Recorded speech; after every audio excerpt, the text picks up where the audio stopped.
Hey everyone, this is Austin. Welcome back to another review and, talking about the bottom tier character, Tomo. And this episode was quite interesting because it brought in a new element of drama, in my good opinion, and, of everything. But, we see that Tomo is spending his weekend playing video games, how relatable, because I do the same thing, but we see a little bit about, the whole last part of the last episode of him and Aoi going to a movie, and she kind of turned it into a learning lesson at the cafe, and kind of gave him, lessons about how to basically act after, seeing a movie, trying to make connections and everything, which is a very good actual, piece of advice, and it's going to backfire on her. I have a feeling really bad, but we see that going back to the video game that Tomo and Aoi are both playing again together, and I do like that Tomo is basically,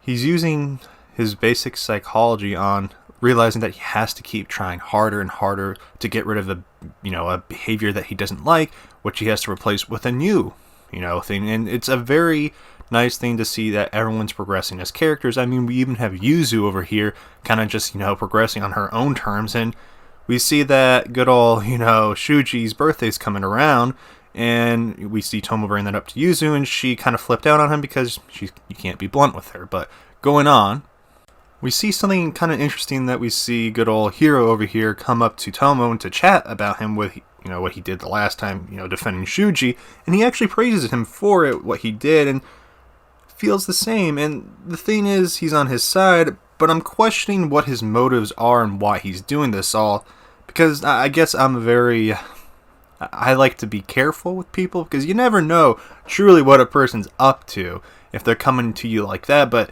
I'm going to give him the benefit of the doubt that he is just, being a genuine good person, which I can't really complain about. And honestly, I'm liking him, but I'm cautious at the same time, because I feel like he is just a generally good person, because he kind of just hangs in the back. But as I said, you got to be careful of those types of characters, because you never know what they're really up to and what they're scheming in a sense. But yeah, that's my whole thing about it.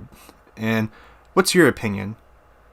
What do you guys think? But anyways, continuing on to the next part of the episode, Tomo goes to, Aoi for the meeting and kind of explains what happens and how Hiro kind of just said to him, hey, we should grab a bite and kind of hang out. And this is a really good achievement, because he wants to have, Tomo bring other girls.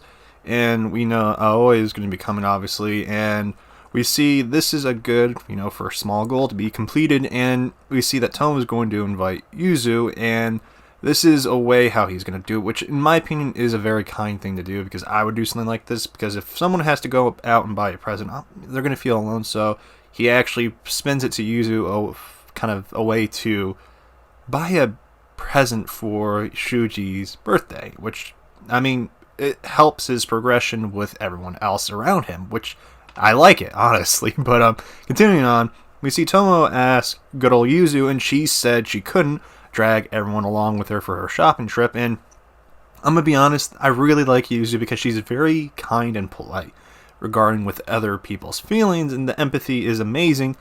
Tomo actually says that he's going to be buying a present too, to kind of make her feel comfortable, which, I mean, it is nice of him, and he kind of explains that he wants to kind of, be like close and bros and kind of like fix everything with it. And we see that actually kind of helps Yuzu build the confidence that she needs. And I love how he goes, she's really kind. I'm like, I 100% agree that Yuzu is really kind. And, going to the whole aspect of, I know a lot of people are going to be like, oh, but why does she just agree with that? Being is, sometimes people generally like her, she's a social bug. I'm going to be honest.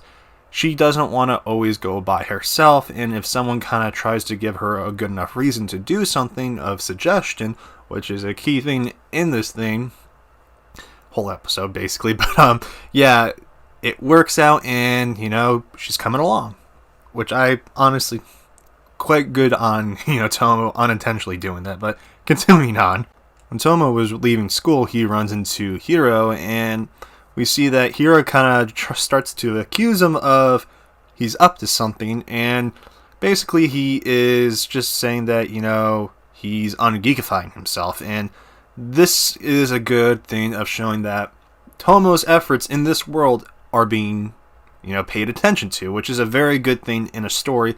Love it. And we see that this just honestly builds a very good structure, in my opinion, of character progression, and it's stuff like this. I know I sound like a geek about it, but it's just really well done, and this anime is really good with that. But continuing on, we see that Oe sends an invite to Tomo via his phone for, getting a present for Shuji. Now, I'm going to be honest, I've never had an entire group chat dedicated to something like that, but I remember having group chats, and whew, boy, they aren't fun. And now the thing I want to talk about briefly is Tomo's sister is just like him, and I haven't read anything, and I'm just going to suspect the parents aren't in their lives in a sense of they're always working, or, they aren't very good at helping them get out of, their social anxiety, which is a very difficult thing for parents to do with kids. And I highly suggest that, some parents should try to kind of slightly push the kid out of there so they can have a very good life ahead of them. But I really do like having this aspect of the anime too, kind of seeing his home life, and I kind of want more, I'm not going to lie, but I'm pretty sure we'll see that at some point. But we see that it takes a good while for Tomo to actually, join in the good group chat, and they all greet him. But continuing on to the actual day, we see that it's Saturday. Tomo is having some anxiety waiting for the others, which I can relate to because it takes a lot of energy to hang out with people. I'm going to be honest with you. I am not really good at social environments unless I really like the person, and when other people are coming, I'm kind of like, ugh. See, I always kind of try to comfort, Tomo, but at the same time kind of blame him for what he's kind of done to himself, but it's alright because it just shows that he's trying his best. But we see good old Hiro showing up, and always kind of personality changed. Can't wait for people to call her bipolar, which isn't the case.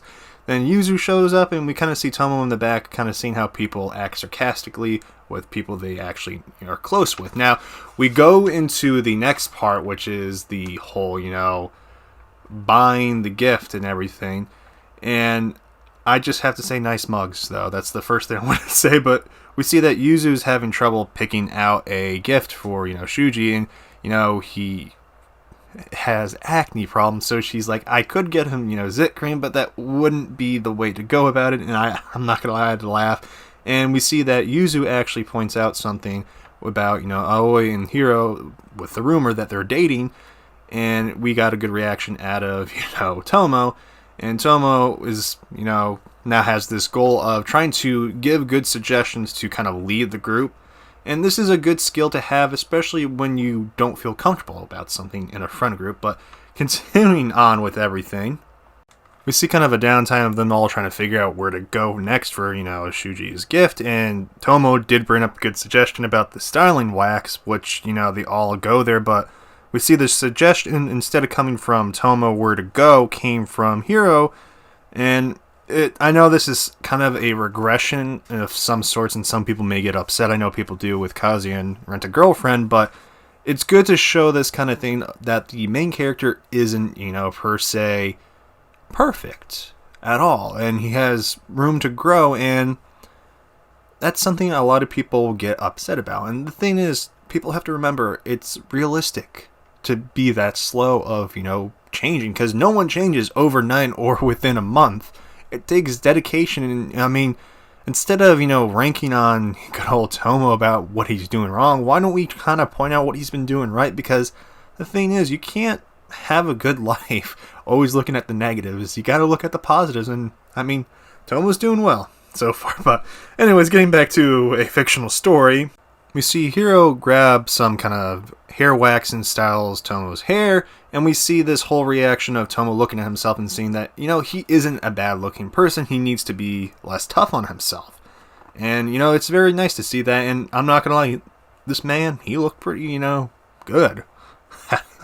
I wish he did that more, but we see that they all find a place to kind of eat by Hiro, which is pizza, and we see that Hiro kind of jokes around with Aoi, which kind of gets Tomo, a bit jealous.